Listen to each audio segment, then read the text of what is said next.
Salam semuanya, hari ini kita akan terus belajar akan firman Tuhan.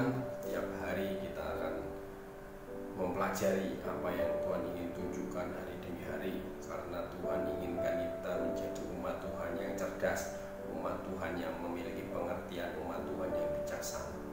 Tetapi hari ini kita akan benar-benar membuka Alkitab kita, mempelajarinya, menggalinya, apa yang harus kita lakukan, apa yang harus dibuat dalam hidup kita untuk kita ini mengenal Tuhan. Ingat, tujuan hidup kita adalah mengenal Tuhan.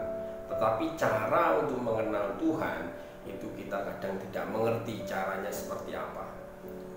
Bahwa Tuhan sudah berfirman, seringkali Alkitab adalah dianggap sebagai buku yang tidak perlu dipelajari, tidak usah kita menggalinya, karena dianggap sebagian orang itu bukan firman Tuhan.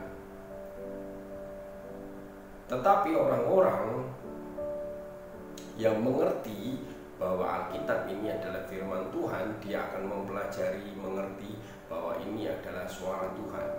Seringkali orang kepingin mendengar suara Tuhan yang langsung bicara kepada dia, apa yang harus dilakukan, apa yang harus dibuat.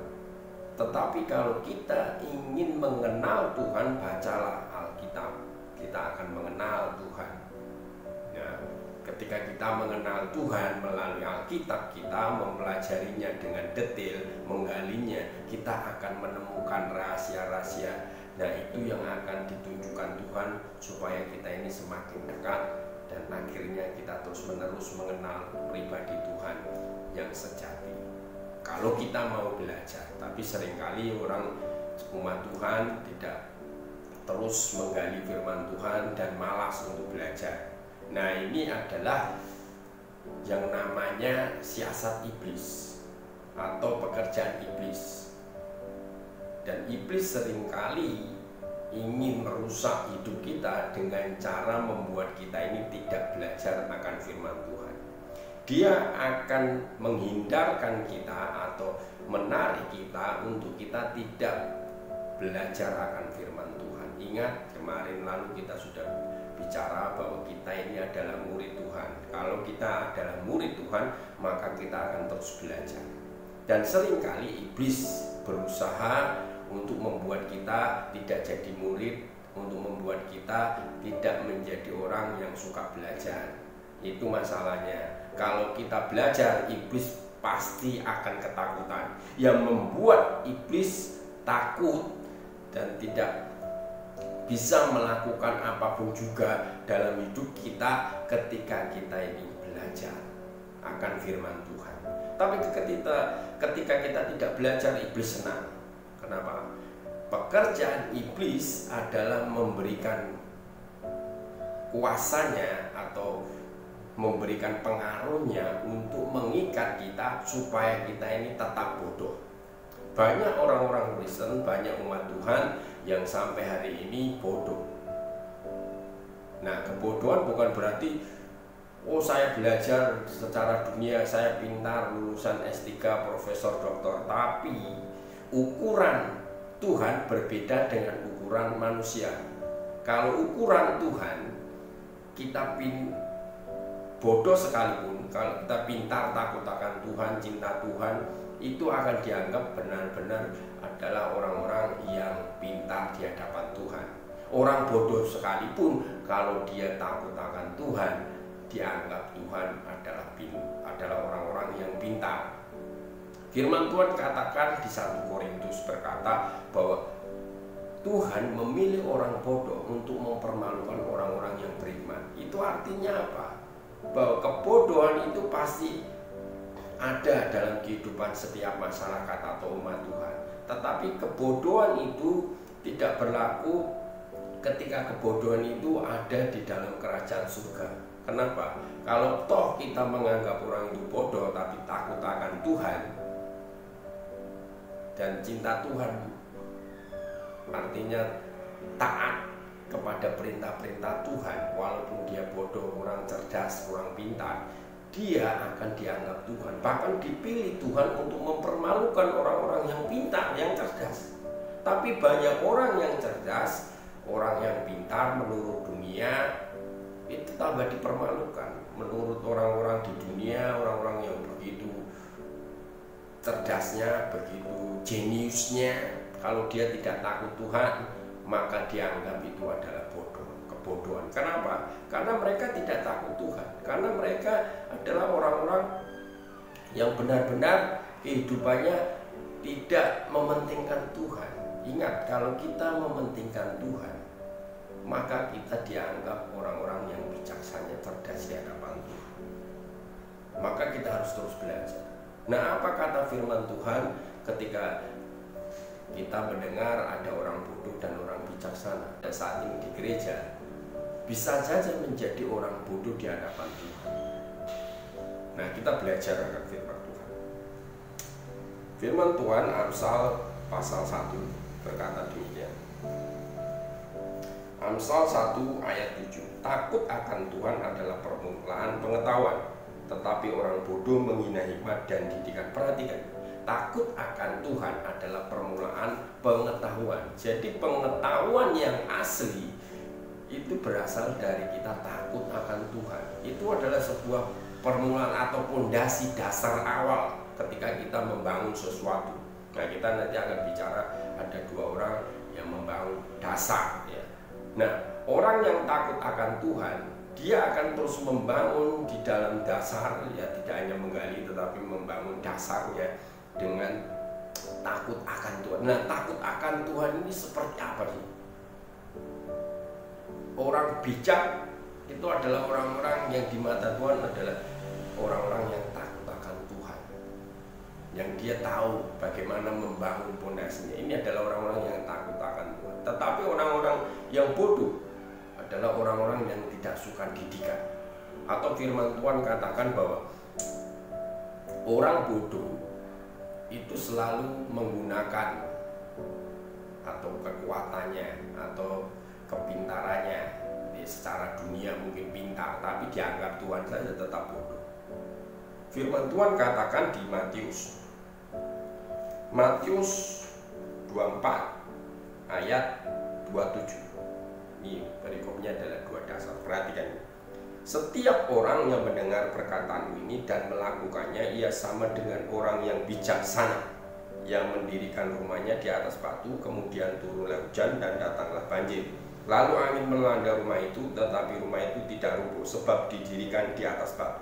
Tetapi setiap orang yang mendengar perkataanku ini dan tidak melakukannya, ia sama dengan orang yang bodoh yang mendirikan rumahnya di atas pasir, kemudian turunlah hujan dan datanglah banjir, lalu angin melanda rumah itu sehingga rubuhlah rumah itu dan hebatlah kerusakannya. Perhatikan, di sini ada dua orang, yaitu orang yang pintar, bijaksana, dan orang yang bodoh.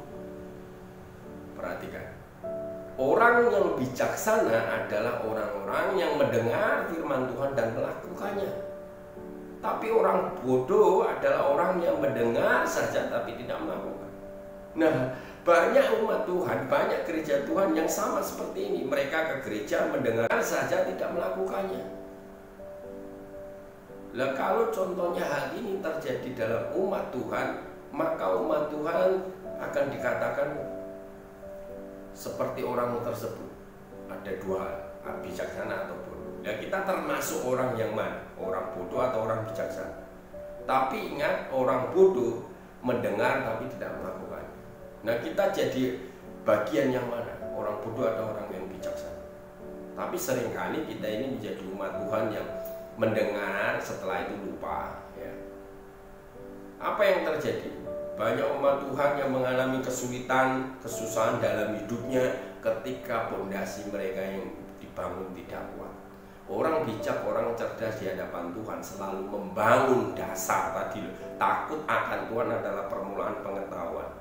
Nah, kita ini belajar untuk takut akan Tuhan, sudah diberikan permulaan awalnya yaitu pengetahuan. Untuk apa? Untuk kita belajar terus-menerus supaya kita membangun dasar yang kuat. Katakan sini bahwa orang bijak membangun atau mendirikan rumahnya di atas batu. Pondasinya adalah batu. Tapi orang bodoh mendirikan pondasinya di atas pasir. Ketika turun hujan, datanglah banjir, lalu angin melanda rumah itu sehingga rubuhlah rumah itu dan hebatlah kerusakannya. Nah, ini adalah gambaran orang bodoh. Ada masalah dalam hidupnya, situasi keadaan yang sulit dalam hidupnya, ketika dia tidak bisa membangun fondasi yang kuat, yaitu mendengar dan melakukan firman Tuhan, maka gampang goyah, gampang rubuh, gampang meninggalkan Tuhan, gampang artinya mundur daripada Tuhan dan melakukan hal-hal yang salah. Dikatakan di sini, ketika orang hanya mendengar tidak melakukannya, ketika mereka menghadapi masalah, tantangan, rintangan, itu gampang mundur, gampang menyerah, dan bahkan meninggalkan Tuhan karena kerusakannya sangat hebat. Semakin kita ini menjadi umat Tuhan yang bodoh, semakin gampang ini akan mudah diikat oleh kuasa kegelapan, dan bahkan kita akan diperbudak oleh iblis menjadi orang yang terus-menerus bodoh. Sebagai umat Tuhan, kita ini harus cerdas, harus terus belajar. Ingat, kita ini jadi orang yang bijaksana atau orang bodoh. Jangan sampai jadi umat Tuhan yang bodoh, yang ketika kita datang kepada Tuhan, kita hanya mendengar firman Tuhan, setelah itu kita lupa, tidak melakukannya, tidak menyimpan dalam hati, tidak membuat fondasi hari demi hari dalam hidup kita. Akhirnya masalah demi masalah terjadi, tidak kuat, terus kita meninggalkan Tuhan. Bahkan fondasi yang kita bangun rapuh, dan semua yang kita bangun hancur. Karena apa? Karena kita adalah orang yang bodoh. Jangan menjadi umat Tuhan yang bodoh, tapi biarlah kita menjadi umat Tuhan yang bijaksana, yang terus-menerus belajar dalam kehidupan kita. Ketika badai melanda, apapun terjadi, kesusahan, kesulitan, situasi, keadaan yang membuat kita ini goncang, kita tetap kokoh, tidak goyang, karena dia percaya bahwa Tuhan adalah batu karang yang kuat. Aku tidak akan tergoncangkan. Kalau dia batu karang yang kuat, maka kita akan diakui sebagai jemaat Tuhan. Benar-benar jemaat Tuhan, bukan ngaku-ngaku jemaat Tuhan. Kalau orang yang ngaku-ngaku jemaat Tuhan adalah orang-orang yang mereka bodoh di mata Tuhan. Tapi kalau Tuhan mengakui sebagai jemaat Tuhan adalah orang-orang bijaksana yang dibangun di atas batu karang, yaitu Tuhan Yesus sendiri. Maka Tuhan Yesus ngomong seperti ini, aku akan membangun jemaatku di atas batu karang. Itu yang diakui Tuhan, yaitu dibangun di atas batu karang, bukan di atas batu, bukan dibangun di atas pasir, bukan, tapi dibangun di atas batu karang. Kita mau jadi umat Tuhan yang bijaksana atau menjadi orang umat Tuhan yang bodoh? Kalau kita menjadi orang yang bijaksana, maka kita akan diakui Tuhan sebagai jemaat Tuhan yang dibangun di atas batu karang. Mari kita berdoa. Tuhan, kami berdoa untuk hari ini, kuasa-Mu boleh bekerja atas umat-Mu. Biarlah umat-Mu menjadi umat yang bijaksana, pintar, cerdas di hadapan Tuhan. Mereka mendengar firman Tuhan dan melakukannya seperti mereka membangun dasar, yaitu di atas batu, sehingga Engkau menjumpai mereka, Engkau mengakui mereka sebagai jemaat-Mu yang Kau kasih, yang Kau pilih, yang Kau berkati, yang Kau pulihkan. Biarlah mereka mengenal Tuhan terus-menerus, menerima rahasia-rahasia firman Tuhan, belajar sebagai seorang murid, dan terus-menerus menjadi orang yang taat akan perintah Tuhan, melakukan semua apa yang Tuhan perintahkan dalam kehidupan umat-Mu hari ini. Pulihkan gereja-Mu yang terus bukakan rahasia-rahasia umat-Mu, supaya mereka bukan menjadi orang yang bodoh, tapi orang yang pintar di hadapan Tuhan, untuk mengetahui kebenaran, untuk mengetahui semua kebaikan Tuhan. Terima kasih untuk hari ini Tuhan. Kau pulihkan bangsa kami, gereja-Mu dipulihkan. Gereja-Mu adalah gereja yang cerdas, bijaksana, pintar, bukan bodoh. Dan kami percaya Tuhan akan melakukan segala perkara dalam kehidupan umat-Mu. Terima kasih untuk kebaikan-Mu Tuhan, di dalam nama Tuhan Yesus Kristus. Haleluya. Amin. Puji Tuhan, kita sudah belajar akan firman Tuhan, dan terus kita akan terus belajar menjadi orang-orang yang apakah kita bijaksana ataukah kita bodoh. Orang yang mendengar firman Tuhan dan melakukan adalah orang-orang yang bijaksana. Tapi orang yang mendengar saja tidak melakukan adalah orang yang bodoh. Itu artinya apa? Setiap umat Tuhan, setiap gereja Tuhan yang datang mereka ke gereja mendengar firman Tuhan yang disampaikan, ketika mereka pulang ke rumah mereka tidak melakukan firman Tuhan dan akhirnya menjadi bodoh. Inilah yang terjadi ketika umat Tuhan tidak belajar. Ingat, iblis akan membuat kita menjadi orang yang bodoh. Iblis tidak suka ketika kita belajar firman Tuhan. Teruslah belajar. Tuhan Yesus memberkati.